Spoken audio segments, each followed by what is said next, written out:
예수님 당시 이스라엘 나라와 오늘날 대한민국의 공통점은 무엇일까? 많은 부분이 있겠지만 그 중에 하나가 진실이 없다라는 것입니다. 우리가 존경하고 신뢰해야 될 정치인들이나 언론이나 사법이나 사실은 우리에게 많은 영향을 끼치는 이분들이 진실보다는 거짓을 말할 때 우리는 실망하게 되는 것이고 우리는 이렇게 좌절하게 되어집니다. 그래서 누가 이렇게 더 잘 속이는가, 눈치채지 못하게끔 더 잘 속이는가. 그래서 정치인을 풍자한 유머가 있습니다. 국회의원과 창녀가 물에 빠지면 누굴 먼저 건져야 되는가? 답은 국회의원이라는 거예요. 왜? 이렇게 물을 오염시키기 때문에. 그만큼 존경받아야 될 분들이 존경받지 못한다면 이 시대의 비극이 되어집니다. 그래서 정의와 불의, 진실과 거짓, 네 편 내 편, 이러한 시대에 예수님이라면 뭘 말씀하실까? 예수님은 이럴 때 무엇을 우리에게 강조하실까? 이럴 때 우리가 예수님의 그 관심을 한번 살펴보는 것이 중요할 것 같습니다. 예수님의 공생의 첫 설교가 마태복음 4장 17절 회개하라 하나님의 나라가 가까이 왔느니라고 말씀하셨고, 마가복음 1장 15절에서도 보면은 때가 찼고 하나님의 나라가 가까이 왔으니 회개하고 복음을 믿으라 라고 하셨습니다. 뿐만 아니라 예수님보다 먼저 이렇게 주님의 길을 예비했던 이 세례 요한의 첫 설교가 회개하라 천국이 가까이 왔느니라고 했습니다. 그래서 예수님의 공생의 최대의 관심은 무엇인가? 회개하라 하나님의 나라가 임하였다라고 선포하셨습니다. 그래서 예수님의 첫 외침이 하나님의 나라였고, 또 십자가에서 죽으시고 부활하시고 40일 동안 계시면서 하나님의 나라의 일에 대해서 말씀하셨고, 예수님께서 마지막 때에 재림주로 다시 오실 그때에 천년 왕국도 하나님의 나라의 완성입니다. 그러므로 예수님의 시작과 끝은 다 하나님의 나라입니다. 그렇다면 오늘 우리도 예수님을 나의 구원자로 영접한 우리도 바로 하나님의 나라가 소원이 되어져야 이것이 바로 주님의 뜻을 따르는 길이고 오늘 우리가 바른 신앙의 방향의 길로 가고 있다라고 하겠습니다. 자, 그렇다면 하나님의 나라가 무엇인가? 당시 유대인들이 생각하는 하나님의 나라는 물질의 그런 풍요와 그리고 세상을 다스리는 힘의 나라라고 생각했습니다. 그들이 로마 식민지로부터 독립을 하고 그리고 힘으로써 주변 나라를 통치하는 그런 강력한 나라를 그들은 원했습니다. 예수님께서 오병이의 기적을 행하실 때 많은 군중들이 열광했습니다. 와, 이런 분 같으면 왕으로 삼아도 되겠다. 예수님께서 병자를 고치시고 그리고 갈릴리 바다 위를 걸으시고 심지어 죽은 자를 살리실 때 그야말로 우리가 기다리던 강력한 그런 통치의 지도자가 오셨다라고 하면서 예수님을 왕으로 삼으려 했습니다. 그럼에도 불구하고 예수님이 이 세상 왕에 대해서는 관심이 없었습니다. 이때 제자들이 안타까워서 물어봅니다. 사도행전 1장 6절 예수께 여쭈어 주께서 이스라엘 나라를 회복하심이 이때니까. 예수님께서 공생의 사역을 이렇게 마치시고 십자가에 죽으시고 부활하시고 마지막 성전하시기 전 그때의 제자들이 그동안에 궁금했던 이 질문을 말합니다.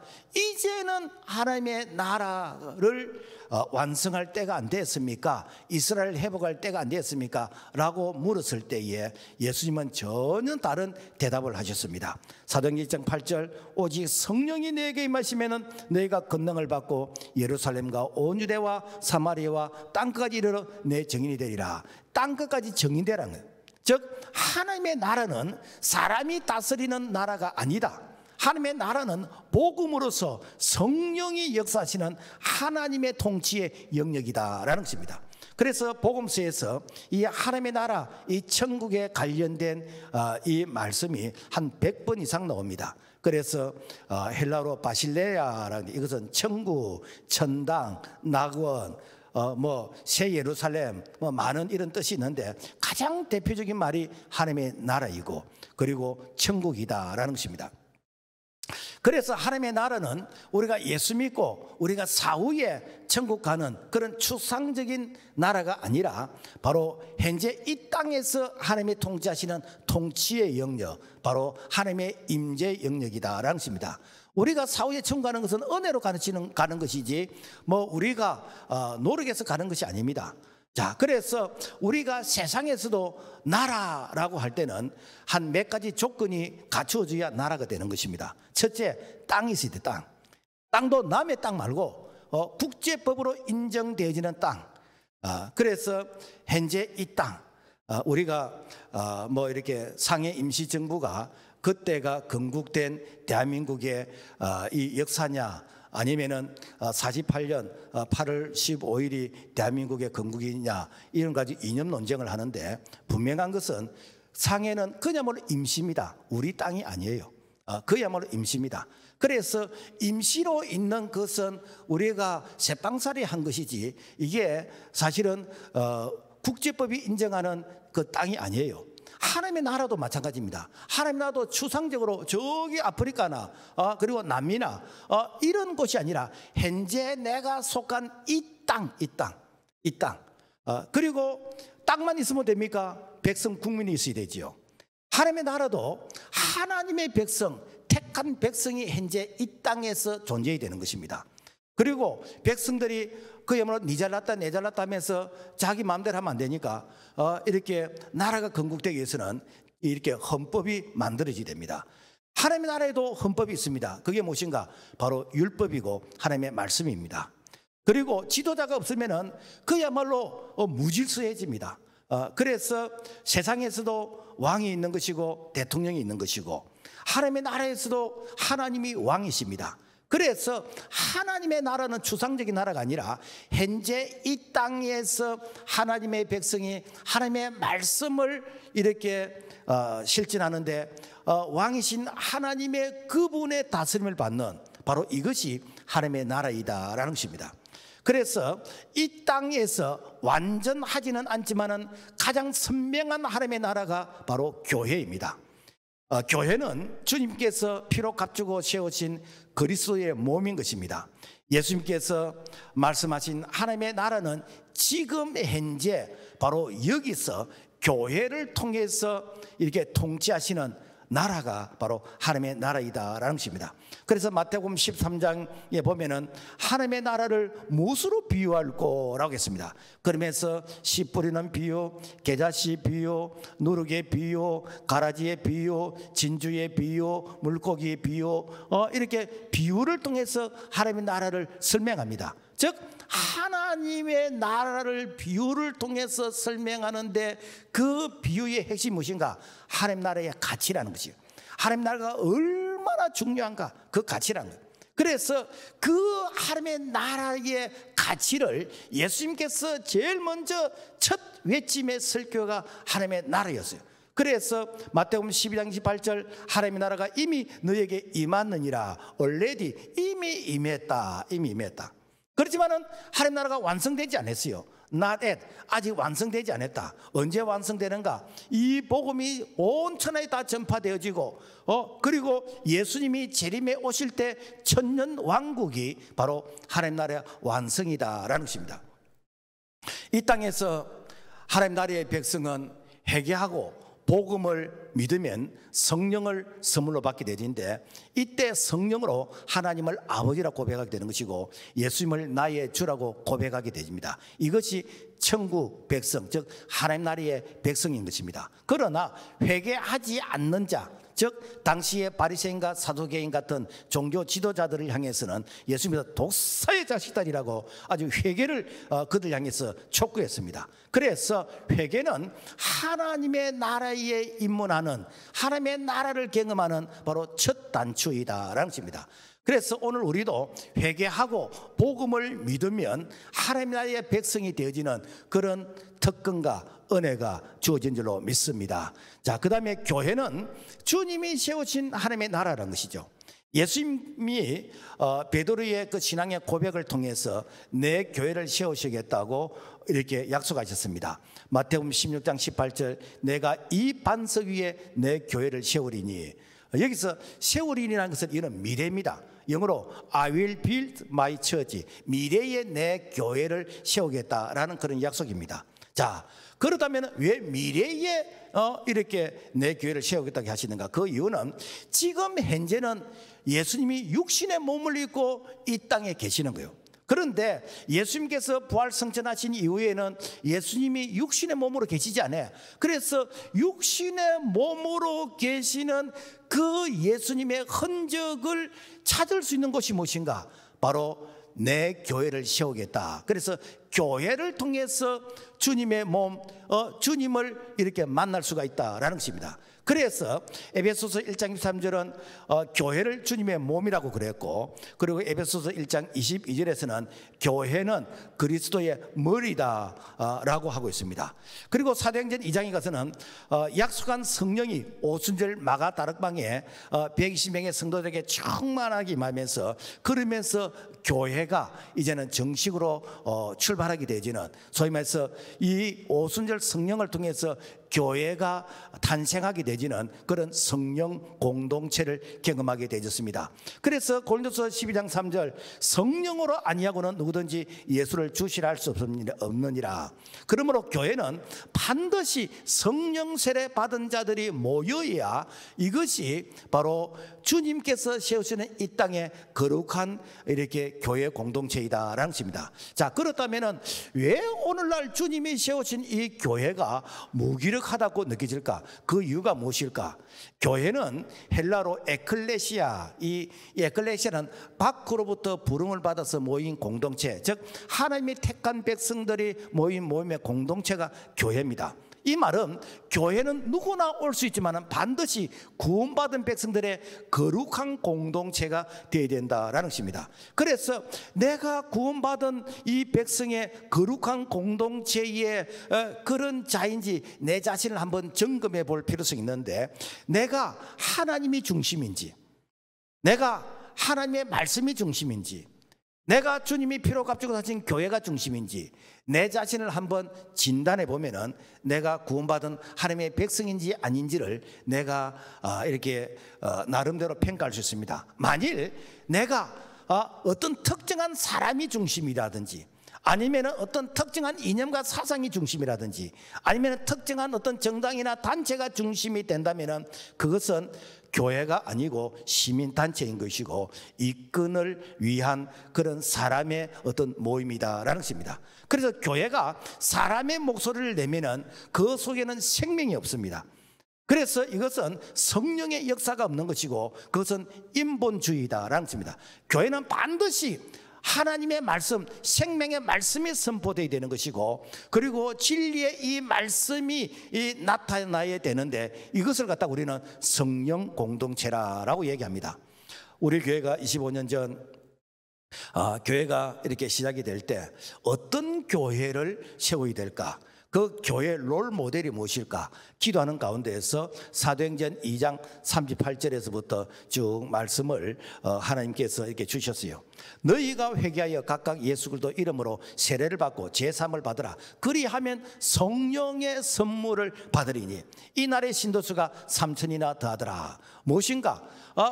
이 교회는 반드시 예수 믿고 성령 받고 그리고 이 성령으로 교회를 섬겨야 되나.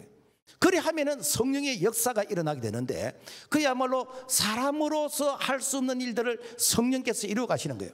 오늘 우리 교회가 여기까지 오게 되진 거 우리끼리 생각할 때는 이것이 뭐 당연히 될 수 있다라고 이렇게 생각할 수 있을지 모르겠지만은, 그러나 외부에서 볼 때 우리가 총회적으로 그리고 외부에서 볼 때 그야말로 교회 개척 성공의 상위 1% 이내에 속하는 그런 건강한 교회, 그야말로 하나님의 나라의 롤 모델이다라는 것입니다. 그러므로 말미암아 교회는 반드시 말씀과 성령 공동체가 되어야 될 줄로 믿습니다. 자, 그렇다면은 교회는 하나님의 나라를 확장해야 됩니다.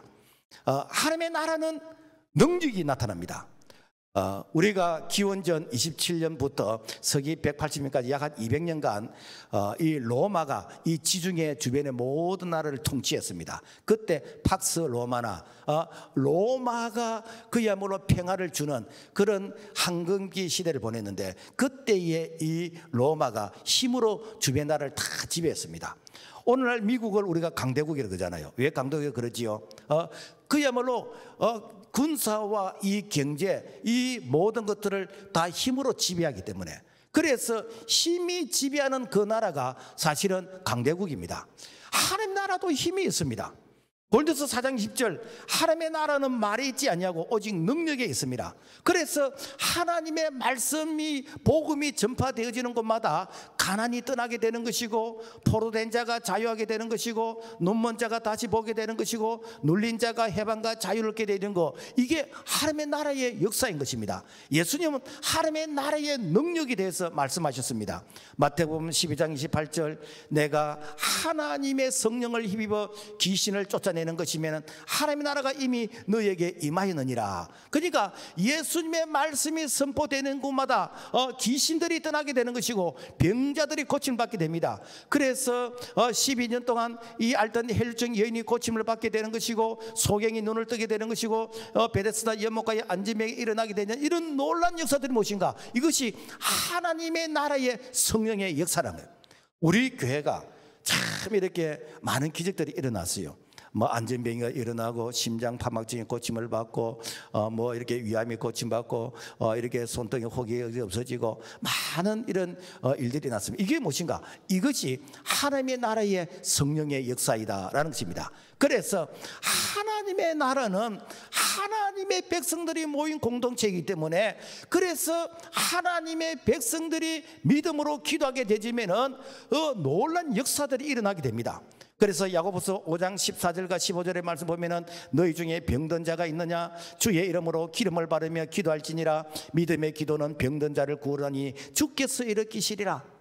그래서 의인의 간구하는 그 기도는 이렇게 능력이 있는 것이요. 의인이 누굽니까? 예수 믿는 자가 의인 아닙니까?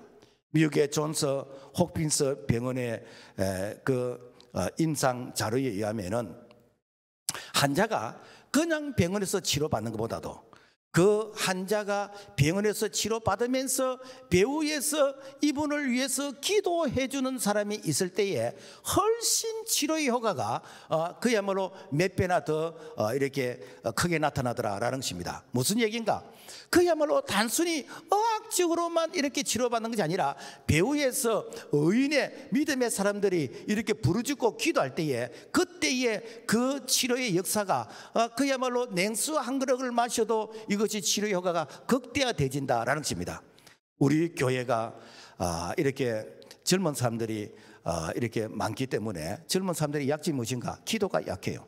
그래서 기도를 좀 우리가 의무적으로 프로그램을 하자. 그래서 매일 저녁 기도회를 하고, 그리고 금요 철학 기도회를 하고, 그것도 부족해서 기도의 특공대를 모아서 SOS 중보 기도팀들이 기도하게 되지는데, 사실은 이런 기도를 통해서 많은 그야말로 지혜의 역사가 일어나고 있습니다.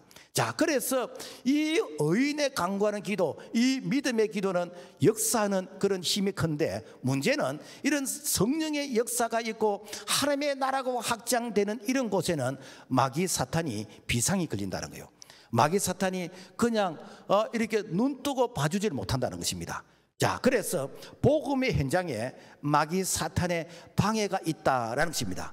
자, 그래서 이 성령이 충만하고 그 복음이 확산될 때에 초대교회를 보면은 사도행전 2장 41절에 베드로가 이렇게 말씀을 전할 때 3,000명이 회개하고 돌아오고, 4장 4절에는 5,000명이 회개하고 돌아오고, 사도행전 5장 14절에 남녀의 큰 무리가 돌아오고, 사도행전 6장 7절에는 제자 수가 점점 많아지는 이런 엄청난 이런 부흥의 역사가 일어날 때, 이때에 큰 박해가 일어납니다. 사도행전 8장 1절부터 3절 말씀 보면은, 그날에 예루살렘에 있는 교회에 큰 박해가 있어. 경건한 사람들이 스데반을 장사하고 사울이 교회를 잔멸할 때 각 집에 들어가 남녀를 끌어다가 옥에 넘기니라. 무엇인가 이렇게 엄청나게 복음의 역사가 이렇게 폭발적으로 일어나니까 이 마귀 사탄이 비상이 걸려서 예루살렘에 있는 교회를 그야말로 박해하는 거예요. 그러면서 이 담대하게 복음 전하던 스데반 집사를 돌로 쳐서 죽이게 되는 것이고, 그리고 사울이라는 사람이 스데반을 죽이는 일에 아주 일조했는데 이 사울이 이렇게 교회를 잔멸하기 위해서 그러면서 예수 믿는 사람들을 잡아다가 옥에 가두는 이런 일들이 일어나게 되었다라는 것입니다. 여러분, 개인이나 가정이나 교회나 이 복음이요 활발하게 이게 전해지게 되어지면은 그러면은 반드시 시험이 옵니다. 시험이 안 오는 게 이상합니다. 왜 그런가? 이 마귀는요 어떻게 해서든지 예수 못 믿도록, 그래서 그 복음의 싹을 어릴 때 잘라버리고 어릴 때 발라버려서, 그래서 그 가정이 복음화되지 않고 그 가정을 통해서 복음이 확산되는 것을 방해하는 거, 이게 마귀거든요. 그러니까 마귀의 목적이 무엇인가? 죽이고 멸망시키는 것이 마귀의 목적이요. 그래서 마귀가 공격을 안 한다면 그 사람은 죽었거나 아니면 저항할 힘이 없는 자라는 거예요. 그래서 반드시 마귀의 그런 공격이 있는데 이것을 이기면은 하나님께서 더 큰 위로로서 한 단계 업그레이드 시켜주신다라는 것입니다. 우리가 사도행전 11장에 보면은 이방인들이 예수를 믿고 성령을 받게 됩니다. 그리고 그렇게 교회를 핍박하던 이 사울이 회심을 하고 안디옥에서 이제 사역을 하게 되어지고, 그리고 안디옥 교회가 예루살렘 교회를 구제까지 하게 되지는 이런 놀라운 부흥의 역사가 일어나는데, 이때 또 큰 박해가 일어납니다. 사도행전 12장 1절부터 이렇게 5절까지 말씀 보면은 그때에 헤롯 왕이 손을 들어 교회 중에 몇 사람을 헤아려 하여 요한의 형제 야고보를 칼로 죽이니 이에 베드로는 옥에 갇혔고. 여러분, 이렇게 교회가 이렇게 부흥하고 발전할 그때에 이 헤롯 왕이 교회를 해하기 위해서 이 야고보를 칼로 죽였어요. 왜 죽인지는 모르지만은 그야말로 이렇게 맨맨하니까 칼로 안 죽이겠습니까? 그리고는 또 베드로도 죽이기 위해서 감옥에 이게 가두었습니다. 여러분, 왜 이런 일이 일어나지요? 이 영적 세계에서 보니까 이 교회를 가만히 놔두면은 앞으로 하나님의 나라가 확장이 되어져서 이 마귀 사탄이 자기 영역이 이제 없어지는 거예요. 그러니까 어떻게 합니까? 이렇게 이 교회를 탄압하는 것이요. 여러분, 교회는 죽은 교회는 절대로 공격하지 않습니다. 죽은 교회는 공격을 해도 아무런 저항이 없습니다. 뭐 아프다 소리도 없고 꿈틀거리지도 않고 아무런 저항이 없습니다. 병든 교회는 공격을 하면은 아프다고 고통만 호소하지 저항할 힘이 없습니다. 그러나 살아있는 교회는 공격을 하면은 반응이 나타납니다. 저항이 나타납니다.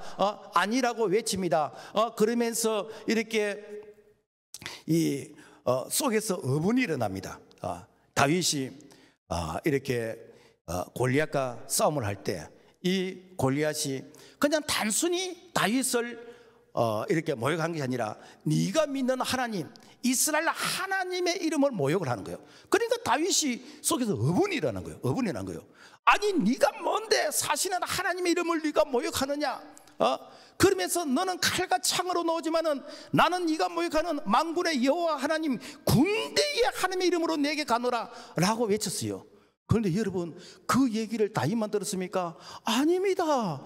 여러분요, 사울왕도 들었고 여러분요, 그게 많은 군인들 다 들었습니다. 그러나 그들의 신앙은 죽었기 때문에 그들은 머리를 숙이고 그들은 땅을 받고 그들은 아무런 장을 안 했습니다. 그러나 다윗은 속에서 어분이 일어났습니다. 왜 그럽니까? 내 안에 성령이 있기 때문에, 내 안에 하나님이 계시기 때문에.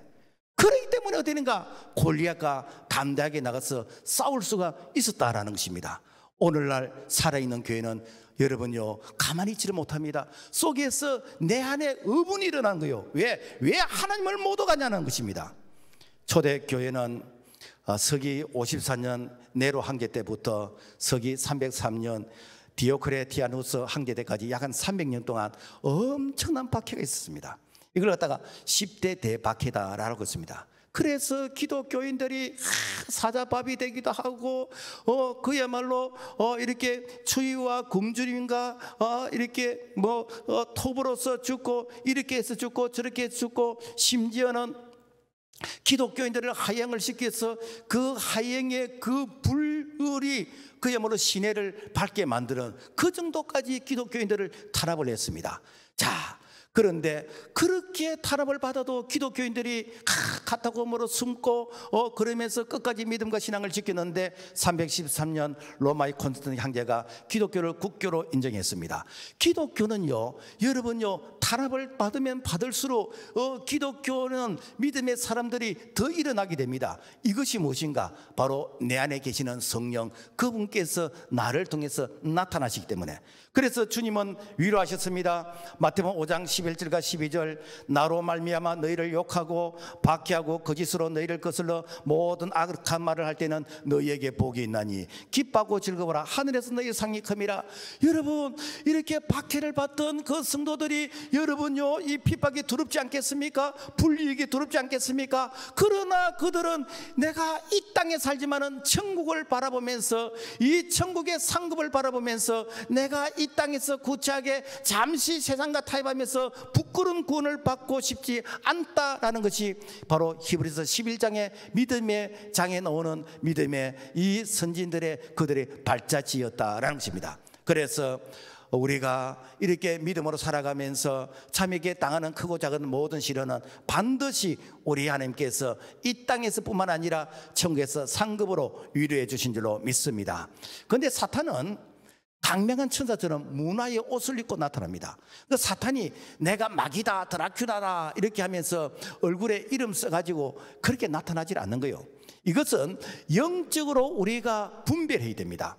그래서 에베소 6장 12절, 우리의 씨름은 혈과 육을 상대하는 것이 아니요 통치자들과 권세들과 이 어둠의 세상 주관자들과 하늘에 있는 악의 영들을 상대함이라. 그래서 이 영적 싸움은 오늘날만 있은 것이 아닙니다. 에덴 동산에서 붙어 있었어요.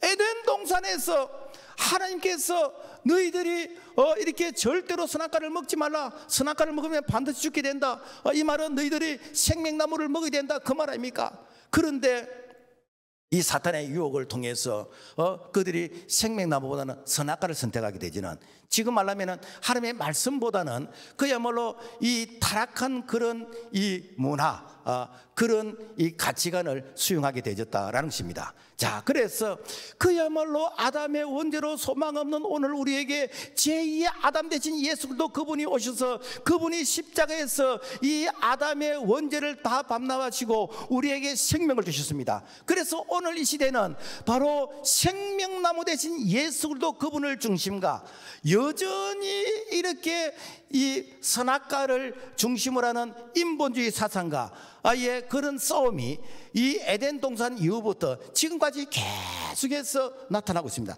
단지 이것이 역사에서 모양만 다를 뿐이지 시대마다 이 문화의 옷만 달랐을 뿐이지 근본적으로 무엇인가? 바로 하나님 중심, 즉 예수 그리스도가 중심인가 아니면은 사람이 중심인가? 그 인본주의와 그리고 신본주의의 그런 싸움이라는 것이죠. 그래서 인본주의의 가장 대표적인 그런 단체가 무엇인가? 이게 공산주의 사상 아닙니까? 이 공산주의는요, 하나님의 창조를 인정하지 않습니다. 공산주의는요, 우리가 하나님의 영이 있는 영적인 존재라는 걸 인정하지 않습니다. 그래서 그들은 진화론적으로 인간을 이해하는 거예요. 여러분이 진화가 무엇입니까? 이 진화는 우리 인간의 동물의 연장선상에서 존재한다고 생각해요. 여러분, 동물의 세계에서 사촌이 있습니까? 부모 형제가 있습니까? 발전계에는 부모 형제도 없어요. 사촌도 없습니다. 이게 동성애 아닙니까, 이게? 그래서 이 동성애는 생물학적인 성뿐만 아니라 사회적인 모든 성을 다 인정한다는 게 이게 동성애 아닙니까, 이게? 그러니까 다른 말로 하면은 사람이 꼭 뭐 이렇게 남자와 여자만 결혼해야 되느냐? 남자끼리도 할 수 있고 여자끼리도 할 수 있고 사람이 개하고도 결혼할 수 있고 사람이 돼지하고도 결혼할 수 있고, 이게 여러분요, 이게 이 동성애 아닙니까? 이걸 우리가 반대하자는 거 아닙니까, 이걸?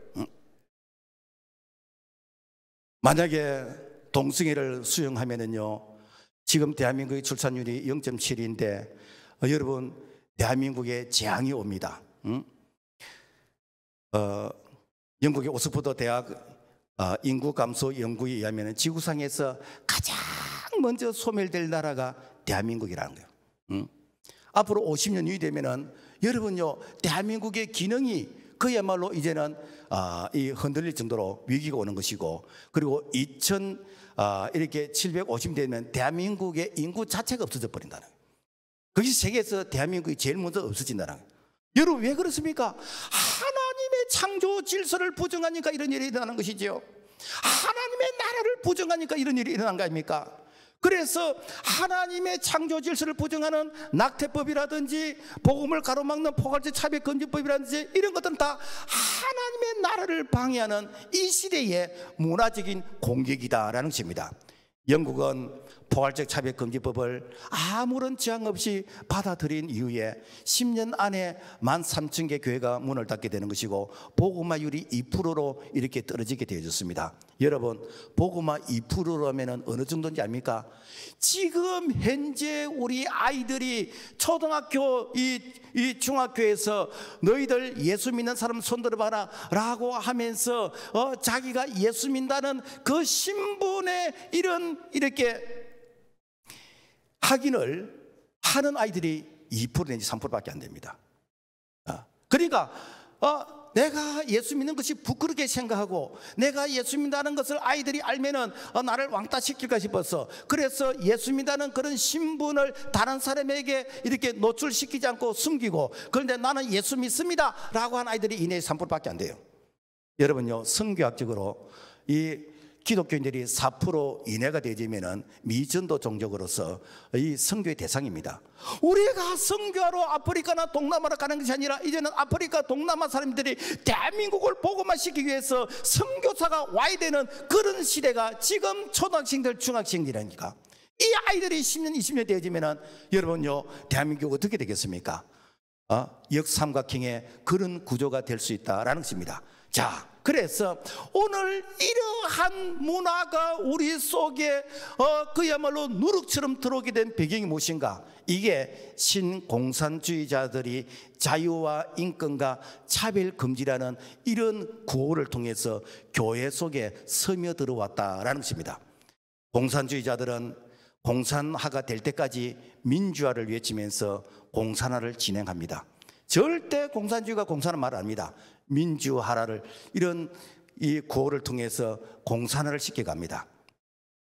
이런 이 역사 속에서 지금까지 계속해서 진행되어 왔고, 그리고 그 역사 속에서 가장 그야말로 우리 인류를 잘못된 혁명으로 이렇게 역사의 기록에 남는 것이 바로 1789년 프랑스 혁명이고 1917년 소비에트 볼셰비키 혁명이고 1968년 성혁명입니다. 이 세 가지 혁명의 공통점이 무엇인가?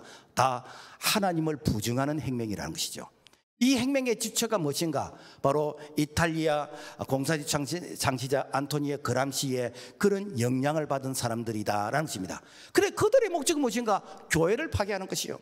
교회를 파괴해야 그야 인본주의 세상이 온다는 것입니다. 교회를 파괴해야 그들의 세상이 온다는 것입니다. 이것이 오늘날 이 대한민국이 그야말로 이념과 사상에서 이 논쟁의 대상의 연장선상에서 교회가 어려움을 겪고 있다라는 것입니다.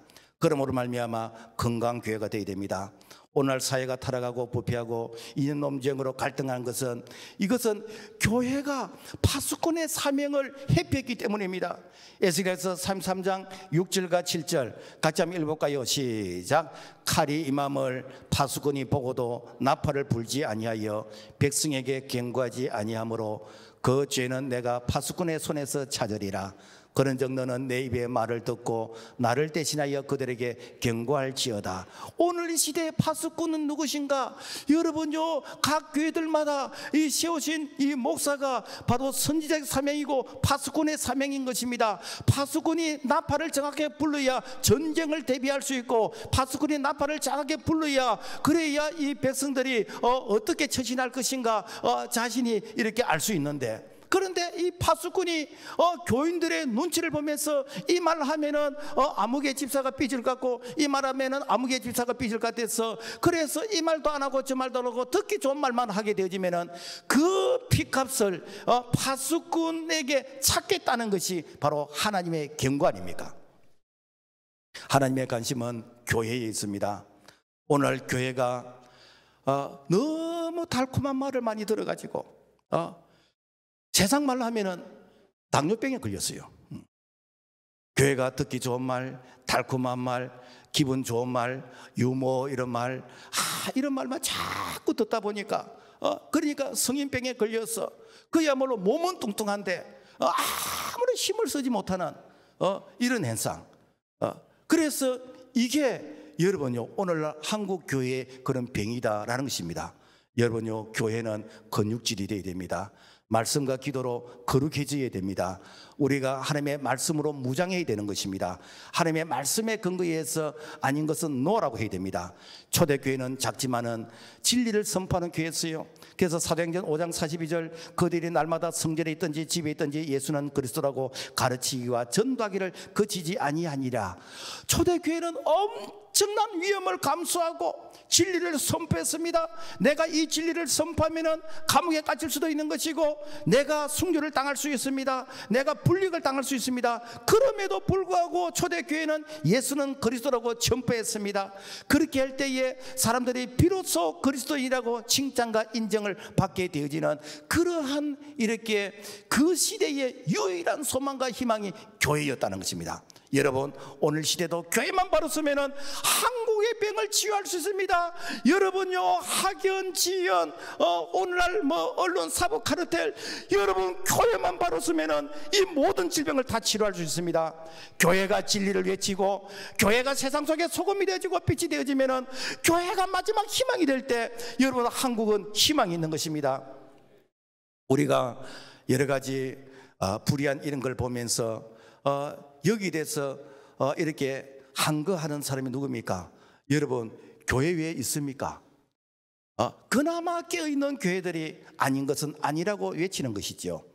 그래서 교회는 하나님의 보호를 받아야 됩니다. 세상으로부터 보호를 받아야 됩니다.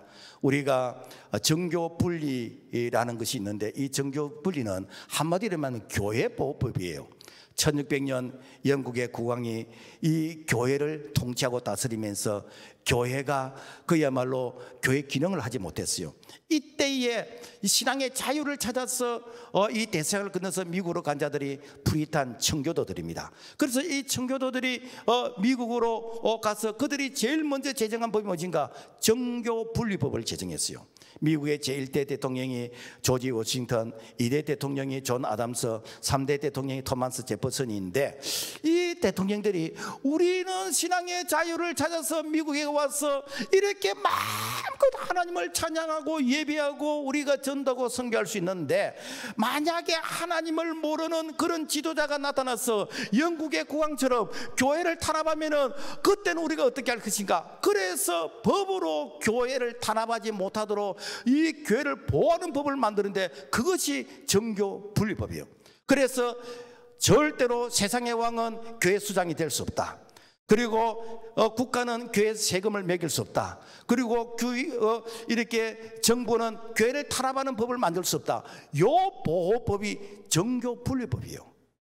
그런데 일제 강점기 때 이 교회가 3.1 독립운동을 하고, 이 교회가 자꾸 독립운동을 하니까 당시 일본 사람들이 이 정교분리법을 거꾸로 가르쳤어요. 왜? 그때 당시는 문맹률이 90%였습니다. 그를 몰랐어요. 이승만 대통령이 나라를 건국할 때 그때 우리나라가 그를 모르는 사람이 75%였어요. 그러니까 제일 먼저 의무교육으로 이렇게 초등학교 의무교육을 시작했잖아요. 그러니까 그를 모르는 그 시대에 그야말로 가르치면 그대로 받아주었어. 그래서 정교분리를 거꾸로 이렇게 이해를 했습니다. 그리고 이렇게 군사정부 때에 교회가 민주운동을 하니까 역시 정교분리를 거꾸로 가르쳤어요. 그래서 많은 교회들이 정교분리라는 것은 교회가 정치에 참여하면 안 된다, 이렇게 세뇌를 당했습니다. 러시아 공산주의자 레닌이 거짓말도 100번 하면은 참말이 된다고 했습니다. 그래서 많은 교회들이 이 거짓의 세뇌당해서 예배가 통제를 당하고 교회가 폐쇄법이 이렇게 발의되어도 그래도 교회는 말하면 안 된다라고 하면서 오늘날까지 벙어리가 된 것이, 이것이 오늘 정교 분리를 잘못 이해하고 있는 그런 현실이다라는 것입니다. 여러분, 미국은요 코로나 때 예배 드렸습니다. 왜? 이 정교 분리법에 의해서 이 정부가 교회를 간섭하면 안 된다라고 했기 때문에 오늘날 교회는 세상에 이 정부, 나라로부터 보호가 되어져야 됩니다. 자, 그러면은 왜 교회가 정치에 참여해야 되느냐? 이런 부분에서 오해가 있는데, 여러분, 교회는 하나님의 나라이기 때문에 세상의 정당이나 정치인을 절대로 지지 않습니다. 지지해서도 안 됩니다. 그러나 하나님의 나라는 이 하나님의 나라의 가치를 정치인에게 전달해야 됩니다. 교회는 이러한 가치를 가지고 있기 때문에, 그래서 교회를 탄압하는 법을 만들어서도 안 되고, 그리고 이 교회를 이렇게 보호해야 되는 이런 가치를 전달해야 되는데, 이것이 무엇인가? 바로 교회가 이 정치인들과의 유대 관계입니다.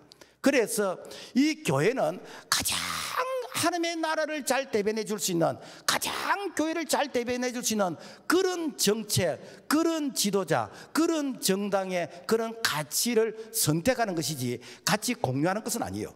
그래서 하나님 나라가 이 땅에서 건설되고 확장되는 이 일에 이 교회의 가치가 가장 잘 전달될 수 있는 그러한 이 정책이 바로 교회와 이렇게 유대관계이다라는 것입니다. 그래서 기독교 역사에서 가장 훌륭한 신학자인 어거스틴과 그리고 종교개혁의 가장 존경받는 이 칼빈은 정교 분리를 어떻게 설명했냐면은 상호 협조를 강조했습니다. 교회는 국가의 정책에 협력해야 되지만은 하나님의 뜻과 말씀에 의논하는 명령을 할 때는 인간보다도 하나님께 복종해야 된다라고 이렇게 했습니다. 그래서 이 교회는 반성경적인 그런 법안들, 그래서 이렇게 뭐 동성애법이라든지 뭐 낙태법이라든지 차별 금지법이라든지 교회 폐쇄법, 이런 부분에 대해서는 우리가 반대처를 분명히 해야 됩니다. 왜? 이것은 하나님의 나라를 이것은 도전한 것이기 때문에. 그래서 플라톤이 이런 말을 했습니다. 만약 교회가 바른 정치를 외면하면 가장 저질스러운 인간에게 지배를 받을 것이다. 김대중 대통령이 이런 말을 했습니다. 행동하지 않는 양심은 악의 편이다. 그래서 악에 대한 침묵은 동조다라는 것입니다. 그래서 교회는 진리를 선포해야 됩니다. 교회는 하나님 나라 가치를 이렇게 외쳐야 됩니다. 1517년 마틴 루터가 이 로마 교황청의 이 면죄부와 그리고 교황의 무죄설에 대해서 마틴 루터가 이렇게 제항했습니다. 그래서 종교개혁을 완성했습니다. 그래서 이 오늘 개신교를 프로테스탄트라고 합니다. 프로테스탄트는 무엇인가? 저항하다는 그런 뜻입니다. 바로 하나님의 말씀을 부정할 때 여기서 저항하는 것이 무엇인가? 이게 프로테스탄트예요. 1938년 9월 9일 평양 성박교회에서 장로교 27회 총회가 열렸을 때, 그때에 일본 사람들이 일본 신사에 절하는 것은 이것은 우상이 아니고 그것은 국가적인 의례이다 라고 이렇게 강조했습니다. 그래서 많은 교회들이 그 말에 사실은 양심을 팔아가면서 거기에 동조했습니다. 그때에 유일하게 아니오라고 주장했던 이렇게 교회가 경남 지역에 있는 경남노예였습니다. 왜? 하나님의 정의, 바로 하나님의 나라를 지키려고 했기 때문에. 그래서 유일하게 그야말로 하나님의 이 정의와 나라의 이 자존심을 지켰던 그 당시에 이 지역이 바로 경남노예였다라는 것입니다. 제가 이 부분에 대해서는 자주 이렇게 설명을 드리는데, 그렇게 될 수밖에 없던 이유가 바로 이 호주 선교사들이 와가지고 계획주의 신앙을 우리에게 가르쳤고, 그 신앙을 받았던 이 교회가 바로 경남 지역에 있는 교회였다라는 것입니다. 자, 그래서 하나님 나라가 확장될 때에 하나님이 복을 주십니다. 사도행전 6장 7절, 하나님의 말씀이 점점 왕성하여 예루살렘에 있는 제자수가 더 심히 많아지고 허단 제사장의 무리도 이 도에 복장하니라. 무엇인가? 여러분요, 하나님 나라가 나라가 확장되질 때에 하나님은 그 일을 할 수 있도록 계속해서 복을 주시는 것이요.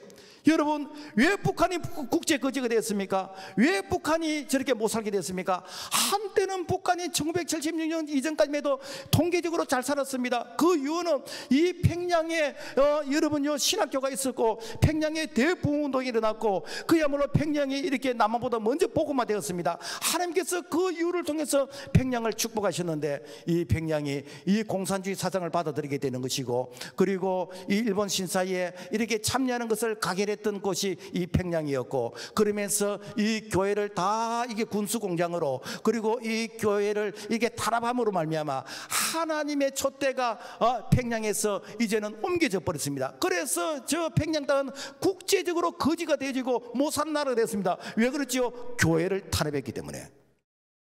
미국이 왜 복을 받습니까? 정교 분리를 통해서 교회가 복을 받고 있습니다. 여러분, 트럼프 대통령 취임식 여러분 이렇게 보셨습니까? 뭐 봐도 영어로 말하니까 못 알아들었죠. 그런데 그 통역한 것에 이렇게 쭉 내용을 보면요, 그 취임식이 예배였대요. 그 취임식의 이 찬송가가 주님의 재림을 사모하는 이런 찬송이었대요. 얼마나 감동이 되어집니까? 여러분, 우리나라 건국 이승만 대통령이 이렇게 첫 개헌 국회를 할 때, 그때에 기도로서 국회가 시작된 거 아닙니까? 하나님이 이 나라를 왜 축복하셨습니까? 여러분요, 이렇게 대한민국이 이렇게 건국될 때에 기독교의 사상과 그리고 기독교의 가치 위에서 대한민국이 건설되었을 때 하나님께서 이 나라 이 민족을 이렇게 축복하셨다라는 것입니다. 6.25 전쟁 때 경남 일부만 이렇게 공산군의 그런 폭격으로부터 보호를 받았습니다. 뭐 여러 가지 이유를 설명하겠지만은, 우리가 영적으로 접근하면은 그때에 유일하게 1938년 경남노예가 아니오라고 하나님의 정의, 하나님의 나라의 가치를 이렇게 외쳤을 때 하나님께서 이 지역을 축복하셨다라는 것입니다. 여러분, 우리가 대한민국이 복을 받기 위해서는 하나님의 말씀이 왕성해져야 됩니다. 정치, 경제, 사회, 문화 모든 영역에서 하나님의 통치가 이루어져야 됩니다. 그래서 마태복음 6장 33절, 너희는 먼저 그의 나라와 그의 의를 구하라, 그리하면 이 모든 것을 내게 더해 주시겠다고 했습니다. 그래서 학생이 공부하는 목적이 무엇인가, 근로자가 일하는 목적이 무엇인가, 그리고 사업하는 목적이 무엇인가, 정치인이 정치하는 목적인가, 이 땅에 하나님의 나라를 세우는 것이고, 교회를 통해서 하나님 나라가 확장되는 바로 이 사명을 위해서 하나님께서 오늘 저와 우리 모두에게 이 귀중한 이 직분과 그리고 믿음과 사명을 주신 줄로 믿습니다. 말씀 맺겠습니다. 이 땅에 불의가 떠나고 하나님의 나라의 정의가 이 땅을 다스리게 될 때, 하나님께서 통치하시고 하나님의 임재가 있게 될 때, 하나님은 이 민족을 통해서 세계 속의 대한민국으로 축복하실 것이고, 그렇지 아니하고 그야말로 우리가 하나님 나라 가치를 우리가 상실하게 되지면은 저 북한 땅이 이렇게 국제 거지가 된 것처럼 하나님의 촛대가 옮겨질까 우리는 늘 두렵고 떨림으로써 오늘 우리의 구원의 이 가치를 우리가 주님 오시는 그날까지 우리가 정말 지키면서 이 복음을 다음 시대에 전해야 될 줄로 믿습니다. 하나님 아버지, 감사합니다. 우리 예수님께서 하나님 나라를 이렇게 외치시고, 그리고 이 하나님 나라를 이 건설하고 확장하는 일에 오늘날 교회를 통해서 이 일을 하게 하심을 감사를 드립니다. 하나님의 건강한 교회, 깨어있는 교회, 살아있는 교회가 되게 하여 주시어서 세상과 타협하지 않고 주님 오시는 그날까지 이 교회를 지킬 수 있는 우리의 믿음, 우리의 결단이 되도록 도와주시옵소서. 예수 이름으로 기도합니다. 아멘.